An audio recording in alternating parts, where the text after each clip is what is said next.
Halo semua, bareng Clipper lagi di sini. Terima kasih buat kalian yang sudah dan selalu mendukung channel ini untuk terus berusaha memberikan hiburan dari penjelasan film-film kesayangan kita.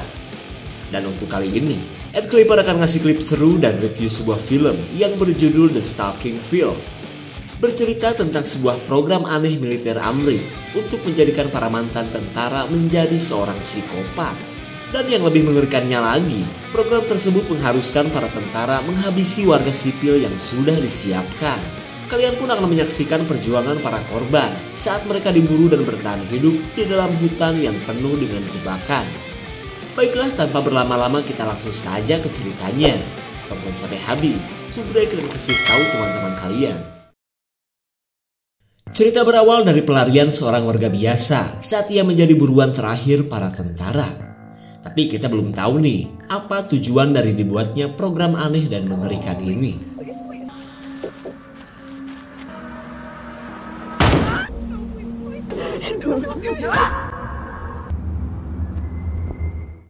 Beberapa waktu berlalu kita beralih kepada orang-orang bermasalah yang sedang di-stalking pihak militer. Ada yang suka ganggu laki orang, kaum warna-warni, pelanggar kelenjar BU tapi doyan ngutang, dan masih banyak lagi. Orang-orang dengan segala permasalahannya ini tak sadar bahwa mereka sudah lama diawasi.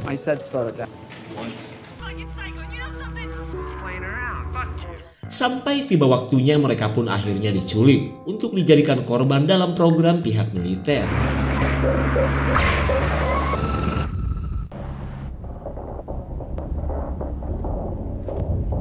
Lanjut kita menuju fasilitas militer rahasia yang berada di tengah hutan. Setelah mendapatkan para korban, si kolonel yang merupakan ketua program laporan kepada atasannya. Lalu si atasan berkata bahwa ia telah mengirim seseorang bernama Markus untuk dimasukkan ke dalam program ini. Di mana pria tersebut adalah tentara yang akan mengundurkan diri setelah kena mental akibat peperangan yang dijalaninya. Kemudian si kolonel dan para anggotanya menyaksikan perilaku Markus saat ini yang katanya selalu dihantui masa lalu. Baby, okay? Just get out! Get out! Get out! Markus benar-benar parno terhadap bingkisan bahkan kado ultah dari istrinya. Karena sewaktu masih di medan tempur, kado seperti itu biasanya adalah bom. Sang istri pun sudah bingung atas perilaku Markus yang selalu ketakutan terhadap hal-hal kecil seperti itu. Dan puncak penderitaan Markus adalah ketika istri yang begitu ia sayangi akhirnya tewas akibat kecelakaan. Harapan pemerintah agar Markus kembali kepada kesatuan seolah tak mungkin, mengingat Markus kini telah menjadi pria yang rapuh. Dan karena alasan itulah, atasan Markus bernama Abawi merekomendasikan agar Markus mengikuti program ini. Nah jadi guys, program bertemakan psikopat ini sengaja dibuat agar para prajurit kena mental bisa kembali beringas. Singkat cerita, Markus yang tidak tahu apa-apa tiba di fasilitas si kolonel. Anak buah Abawi pun berharap Markus yang dulunya berprestasi bisa kembali berguna untuk bangsa. Kemudian Markus disambut si kolonel dan diberitahu tentang apa yang harus dilakukan. Markus pun benar-benar kaget saat ia diperintahkan untuk memburu orang-orang yang tak berdosa. Ngomong-ngomong soal para korban, kali ini pihak militer sedang menanam sebuah chip imut di otak mereka, di mana alat tersebut adalah peledak mikro yang bisa dikendalikan dari jarak jauh. Sementara di ruangan lain, sekelompok tentara tengah bersiap untuk membantu Markus menjalani program penyembuhan. Seorang senior pun memberikan petuah-petuah kepsikopatan terhadap anaknya yang juga akan ikut dalam misi ini. Ia pun berharap anaknya bisa hebat seperti rekan-rekannya yang lain. Hey, help me! Please help me out of here! Di keesokan harinya, para korban panik saat mereka tersadar dalam keadaan sudah dirantai. Lalu tak lama kemudian, seorang dokter datang untuk mengecek kesehatan mereka sebelum dilepaskan ke dalam hutan. What the f*** are you? Hey! Hey!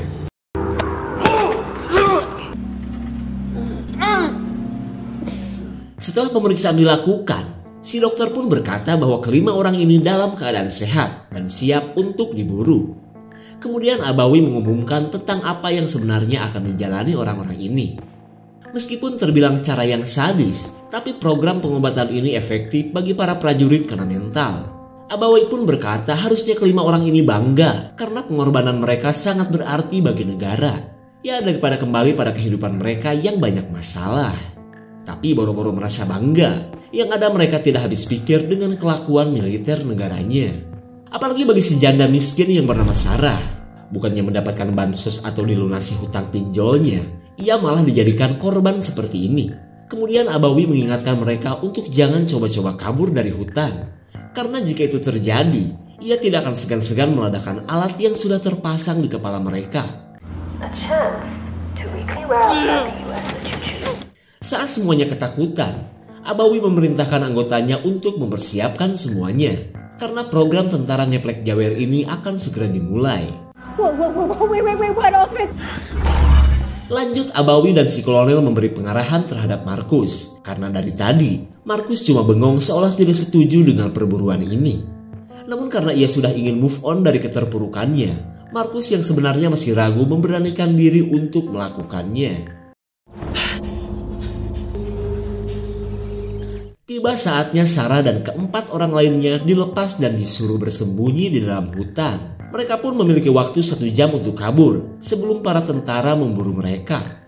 Kemudian si anggota mengingatkan mereka untuk jangan menyeberangi sungai yang menjadi batas arena perburuan. You don't have to do this.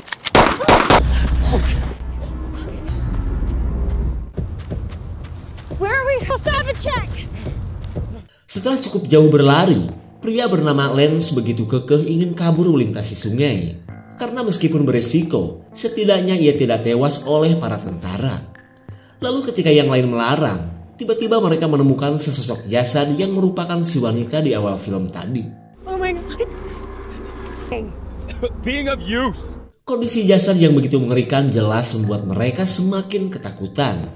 Kemudian Lance mengambil pisau dari tubuh jasad untuk berjaga-jaga. Kembali ke markas. Kali ini, si kolonel ragu Markus yang terlihat lemah bakalan serius menjalani program. Padahal menurut riwayat, Markus pernah menjalani terapi di fasilitas milik Abawi. Sebagai atasan Markus, Abawi jelas malu dong. Lalu diam-diam ia memerintahkan anak buahnya untuk menghabisi korban jika sampai Markus ragu untuk menghabisi para korban. No! Semua orang tambah panik saat wanita bernama Rahel terkena jebakan. Parahnya lagi, jebakan ini begitu sulit untuk dilepaskan. Usually that is uncinched. Let me try. It's not moving. You're out quicker. All right, 1, 2, 3. Fuck. Let's see. It's not working. Dirasa cuma buang-buang waktu, Lance mengajak yang lain untuk meninggalkan Rahel saja. Karena ia khawatir para tentara akan segera datang dan menghabisi mereka. Perbedaan pendapat pun terjadi antara lanjut kabur atau terus berusaha menyelamatkan Rahel. Terlebih karena masih ada waktu setengah jam sebelum mereka benar-benar akan diburu. Oh, okay. Hey. Probably it's not gonna run. Melihat bangkai mobil di tengah hutan, mereka buru-buru memeriksanya kali aja menemukan sesuatu yang berguna. Where's the fucking gun? Something. Sorry. Dari sebuah peta yang ditemukan, mereka akhirnya tahu lokasi sungai yang ternyata gak jauh-jauh amat. Namun tanpa mereka sadari, tiba saatnya perburuan akan dimulai. Setelah Suar ditembakkan, mereka kesal karena waktu 1 jam itu ternyata cuma prank saja. Sementara Markus dan para tentara terbagi menjadi 2 kelompok untuk segera melakukan perburuan. Di waktu yang sama para korban semakin panik karena Rahel malah pingsan. Karena keadaan ini, mereka akhirnya terpaksa meninggalkan Rahel begitu saja. Okay, fine.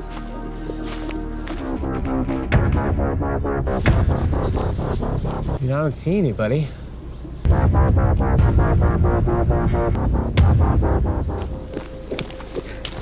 Di tengah pelarian, Lance mengajak yang lain berpencar mencari sesuatu untuk dijadikan senjata. Padahal, ajakan tersebut cuma akal bulus agar ia bisa kabur sendirian. That's one of the most savage things I've ever heard of.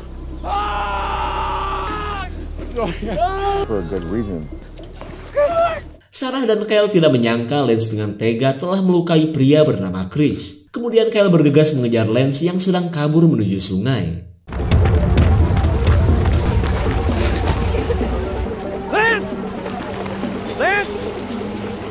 I want to go home. Let's go back.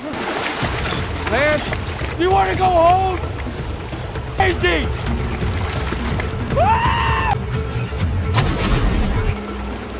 Kyle benar-benar shock karena alat di kepala Lance aktif dan meledak. Hingga ia pun tak mungkin mengikuti perbuatan Lance yang sudah terkapar tanpa kepala. Di waktu yang sama, Rahel telah ditemukan dua tentara yang begitu semangat ingin menghabisinya. Apalagi saat mereka mendengar bahwa Rahel sudah tidak berguna untuk kesembuhan Markus. Please, please, please, I didn't do anything. Please, no, please, no. Please, no.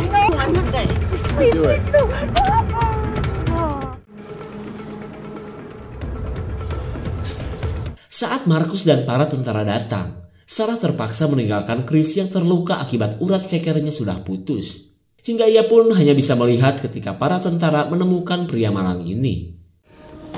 that would happen, boy. Kemudian si senior memerintahkan Markus untuk segera menghabisi Chris. Namun karena Markus tidak akan menuruti perintah, ia berencana untuk berpura-pura saja. Please do. Please. Semua orang merasa puas karena menganggap Markus telah melakukan pembunuhan. Padahal Markus telah membisiki Chris untuk pura-pura pingsan setelah ia lukai pelipisnya.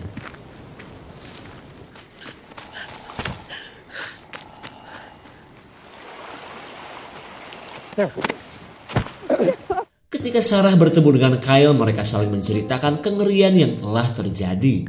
Terlihat mereka pun semakin bingung karena kabur dan bertahan sama saja akan mati. Lalu Kyle mengajak Sarah untuk mencari dataran tinggi dan bersembunyi. Kemudian kita beralih ke para tentara yang kini sedang berkumpul. Dan karena korban tinggal 2 orang lagi, si senior menyuruh Markus melanjutkan tugas tanpa dirinya. You weren't there. Don't believe. Stop it!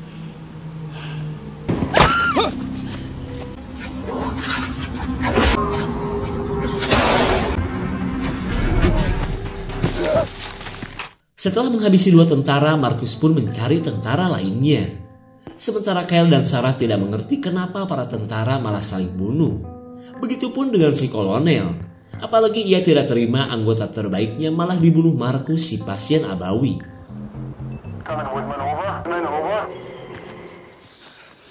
What's that? Di tengah pelarian Kyle dan Sarah, mereka bingung mencari tempat bersembunyi karena peta masih di tangan Lance.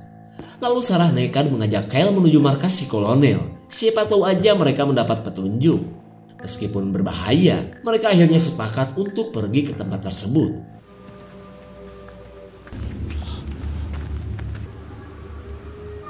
Si senior langsung lemas saat melihat anaknya sudah tewas.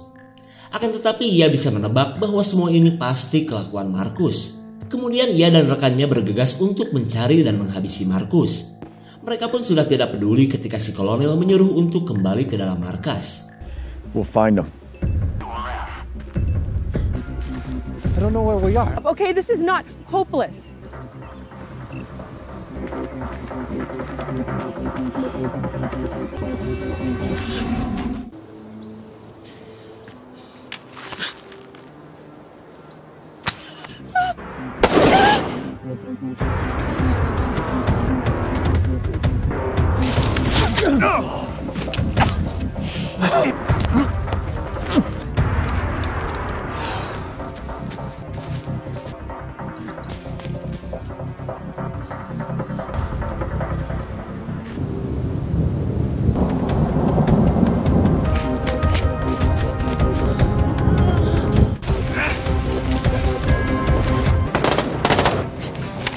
Di tengah pertempuran Markus dan si senior, Pak Kolonel memerintahkan agar misi yang berubah jadi kacau ini segera dihentikan. Akan tetapi Abawi melarang karena Markus mulai ganas seperti dulu. Hey. Finished yet? Setelah menghabisi Pak Kolonel, Abawi mengancam para anggota untuk tetap melanjutkan misi. Di saat itu pula Sarah terus mengikuti Markus yang telah menyelamatkan nyawanya.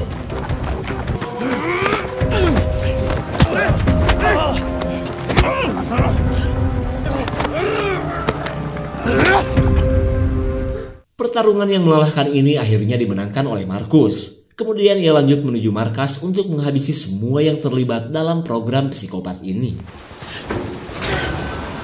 Hurry up. What is it?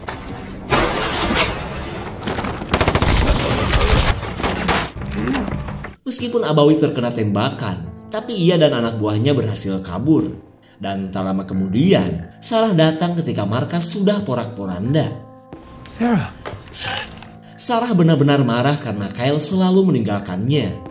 Lalu ketika Kyle mencari alasan, tiba-tiba Sarah melihat bahwa Kyle adalah anggota si kolonel. Karena sudah ketahuan, Kyle akhirnya mengaku bahwa selama ini ia bertugas untuk menjaga para korban agar tetap berada di zona berburu. Makanya, dari awal ia begitu kekeh melarang siapapun melintasi sungai.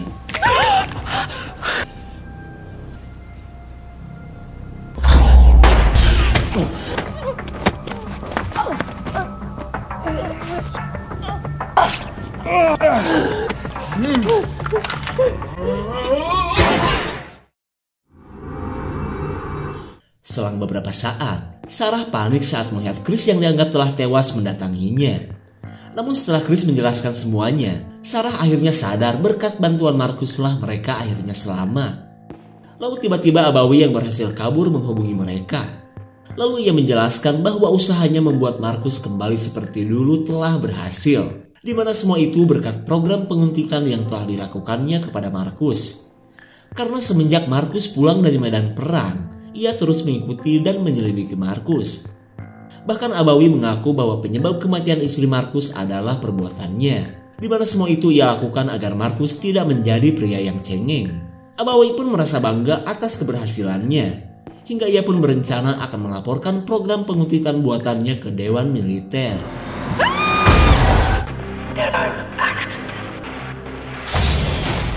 Ketika Markus merasa emosi yang menggebu-gebu, Sarah bertekad untuk membantunya membalas dendam. Tapi sayang, film sudah selesai.